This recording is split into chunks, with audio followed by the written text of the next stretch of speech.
Hi అండి, welcome to my channel Sai Teja fun world. ఇవాళ తొలి ఏకాదశి సందర్భంగా జొన్నలతో పేలాల పిండి ఎలా తయారు చేయాలో చూపిస్తా. కావాల్సిన పదార్థాలు: 1 కప్పు జొన్నలు, 1 కప్పు బెల్లం, 1 కప్పు పల్లీలు, 1 కప్పు పుట్నాలు, 1 అరకప్పు ఎండు కొబ్బరి, యాలుక్కాయ పొడి. ముందుగా ఒక ప్యాన్ పెట్టుకొని జొన్నల్ని వేయించుకుందాం.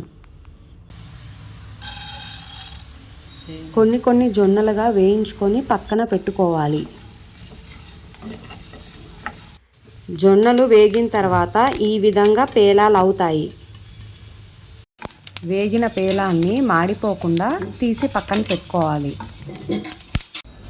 వేగిన పేలాలు చల్లారేలోపు పల్లీలని దోరగా వేయించి పొట్టు తీసి రెడీ చేసుకుందాం.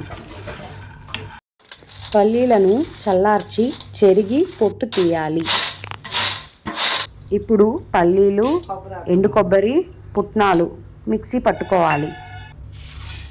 మెత్తగా పౌడర్ లాగా మిక్సీ పట్టుకోవాలి. అదేవిధంగా వేయించి పెట్టుకున్న జొన్న పేలాన్ని మిక్సీ పట్టుకోవాలి.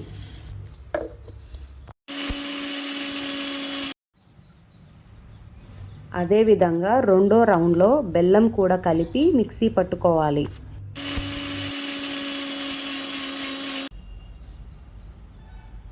ఇప్పుడు ఈ పిండిలో 1 స్పూన్ ఇలాచీ పౌడర్, చిటికెడు ఉప్పు వేసి అంతా ఈవెన్గా కలిసేలాగా కలుపుకోవాలి.